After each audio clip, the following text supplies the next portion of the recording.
there's a lot of greenwash around, by the way, and there are a lot of green campaigns that don't really stack up because they might focus on one part of a company that's doing a very good green initiative, but the rest of that company might not be addressing its climate impact or its environmental impact at all. And I think there's a bit of pushback, not just from NGOs, but even from the advertising regulators, saying you really can't put stuff out there in public that says you're a green, sustainable company, because there's absolutely no evidence for it. But having said that, I do think that good green communications are absolutely critical as a mobilizing tool. They mobilize the employees in a business, but they also change sectors, because the truth is, if you're sitting there watching a competitor going out there with a very bold, credible green campaign, it does half make you think in your own business, why aren't we doing this?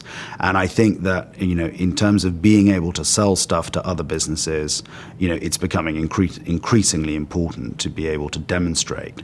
There are companies that have been kicked out of university campuses all over the world because they don't seem to meet the environmental criteria that student bodies, for example, require. Now, you might think, well, that's students, they're radical, they're activists, they'll all be conservatives and won't care by the time they're 40.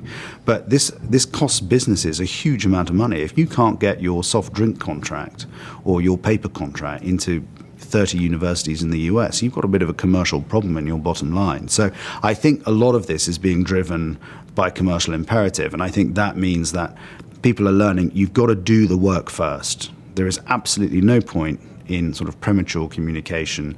Never overclaim, never portray yourself as green if you've only just started.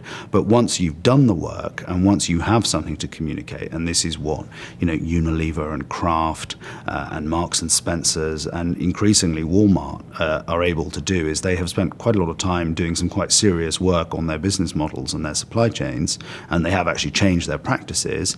Now they have a bit of a license to communicate about it. But a company that goes out there all guns blazing with a green campaign and you lift the lid on it and you see that actually nothing's going on at all, they're just going to be blasted out of the water by the media, by NGOs and by consumers.